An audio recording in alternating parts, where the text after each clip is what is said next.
Y aquí estamos con Eduardo Ferreiros, gerente general de Comex, para hablar sobre el Tratado de Libre Comercio con la Unión Europea y otros temas del sector exportador. Eduardo, buenas noches, ¿cómo estás? ¿Qué tal? Bien, gracias por la invitación. Antes de hablar del Tratado de Libre Comercio con Europa, que es el tema con el cual quisiéramos hablar esta noche, ¿cuál es tu balance del 2012? Porque ya estamos a punto de cerrar el año. ¿Cuál es tu balance del 2012? Que ha sido un año difícil, por una coyuntura internacional donde los grandes mercados están golpeados, están comprando menos. Los precios de las exportaciones peruanas primarias de minerales han caído, pero las exportaciones no tradicionales, las que tienen valor agregado en el periodo de enero a septiembre, en el acumulado, vienen creciendo cerca de 10%, lo que quiere decir que a pesar de la crisis, tenemos un sector exportador no tradicional que está dando la batalla, que ha agarrado músculos y fortaleza en los últimos años y que de alguna manera está enfrentando positivamente la crisis. No estoy diciendo con esto que estén pasando por su mejor momento, lo que estoy diciendo es que ante una coyuntura difícil están sabiendo reaccionar. Y creo que al final del año vamos a terminar con un aumento de las exportaciones no tradicionales en relación al año pasado, ¿no? Anoche revisamos con la ministra Tribeño acá en el programa que el sector industrial no primario habría crecido en 5,8% frente a un decrecimiento de 5,6% del sector primario. Sin embargo, la economía está por crecer 6% este año, con lo cual esa teoría de que el sector primario exportador es el que nos está sacando adelante está falseada, claro, por varios motivos. Es importante el sector primario exportador, pero no dependemos exclusivamente de eso. El país está creciendo, acabas de no es la locomotora. No es la locomotora. Yo creo que hay varios factores que al final del día, yo lo resumiría en un buen manejo macroeconómico y en una apertura comercial. Y un dinamismo de todo lo que es la demanda interna, ¿no? Exacto, un gran mercado interno, una clase media que es cada vez más grande, cada vez consume más, entonces creo que estamos posicionados y felizmente lo estamos ante un escenario de crisis internacional, ¿no? Muy bien. ¿Cuáles son entonces las perspectivas para el 2013? Porque en el 2013 muchos analistas extranjeros dicen que esta recesión se va a sentir más, que el mundo va a estar más golpeado en el 2013 que en el 2012. Yo coincido que las cosas el próximo año no van a regresar a lo que eran 5 años atrás, en las épocas grandes de bonanza. Yo creo que va a haber va a continuar una crisis. Pero creo que nuestras empresas, en lo que va en el sector exportador, van a tener ahí, van a estar en pie de lucha, digamos, para mantener la posición que tienen, van a pasar dificultades. Lo que hay que hacer es no generarle mayores dificultades y facilitarle las cosas, ¿no? Entonces, y ahí hay un papel en que el Estado puede aportar y nosotros como representantes del sector privado en Comex aportar con algunas ideas de cómo darle cada vez mayor competitividad al sector empresarial, evitar que en el Congreso prosperen algunas iniciativas que estarían golpeando al sector exportador y al comercio exterior en general, ¿no? Entonces, creo que va a ser todavía un año difícil, pero creo que estamos bien preparados como para pasarlo y lo podemos pasar aún mejor si tomamos las acciones adecuadas, ¿no? Hoy día hay un buen artículo del economista Waldo Mendoza en El Comercio, justamente en la sección Economía, donde sustenta por qué él cree que el Perú está, entre comillas, blindado contra una potencial crisis. La gran pregunta es cuánto tiempo más va a durar, porque hay personas que hablan de un decenio perdido, ¿no? Y estaríamos recién entrando en el 4º o 5º año de la crisis. En ese sentido tú hablabas de aligerar un poco la carga del sector exportador, lo cual es evidentemente bueno no solo para los exportadores, sino para todos los peruanos y son medidas que apoyan.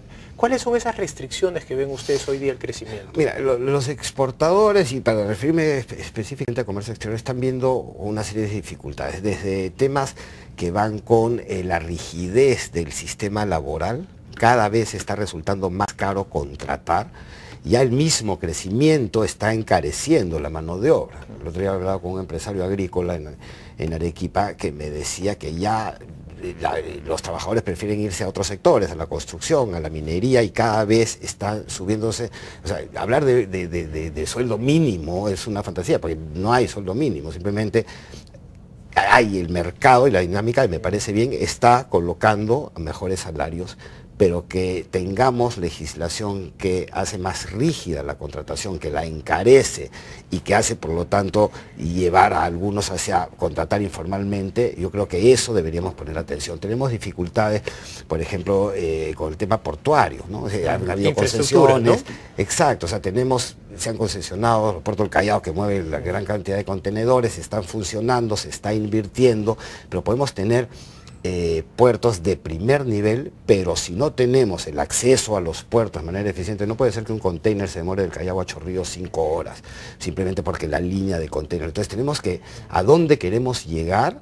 Y pensemos de acá a 20 años, qué tipo de puerto, y comenzar a trabajar en eso de ahí, vías directas. En este momento tenemos un solo escáner para la revisión de mercadería, deberíamos tener, ¿por qué no 4? Y en los sitios adecuados para que los camiones no tengan que recorrer grandes horas y hacer colas. Entonces, ese tipo de cosas, en momentos como este, creo que debemos enfrentarlo, porque no son temas para la coyuntura, sino que nos abren un camino en el largo plazo. Y que no son además sectoriales, sino que afectan a toda la clase empresarial en general. Y como eso tenemos, por ejemplo, instituciones como SENASA, DIGESA, que participan en ciertas certificaciones, o sea, tienen que tener presupuestos, tienen que ser modernas, tienen que ser efectivas.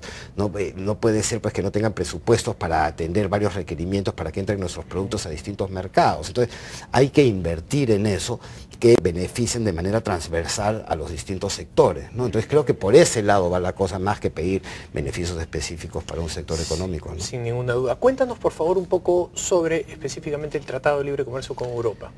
¿Cuál es la situación actual y cuál es el cronograma que sigue? Ya, en este momento ya el tratado ha sido firmado, en este momento se encuentra Karel de Gucht acá en Lima, es la principal autoridad de comercio de la Unión Europea, y el presidente Humala está en Europa haciendo, entre otras gestiones, obviamente promocionando la aprobación del acuerdo. El acuerdo ya fue firmado y ahora tiene que pasar por los distintos procedimientos internos. En Europa, el Parlamento Europeo debe de estar aprobando el acuerdo alrededor del 15 de diciembre. Van a aprobar el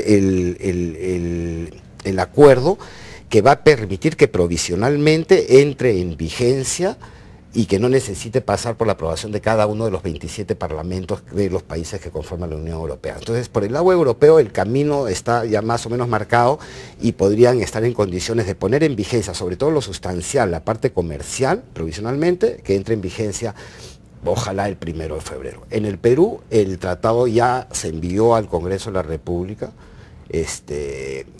salvo el de Estados Unidos, este sería el segundo acuerdo que pasa por el Congreso, por los requisitos que pone la Constitución, pero el Congreso de la República debería estar aprobándolo también, espero yo, en la primera quincena de diciembre. Entonces, si es que esto sucede así como parece va a suceder, el acuerdo podría estar entrando en vigencia alrededor, sería ideal el 1 de febrero, ¿no? Para que se tomen como enero, para que las aduanas puedan organizar sus sistemas tarifarios, y sería el ideal, el objetivo, que entre en vigencia el 1 de febrero.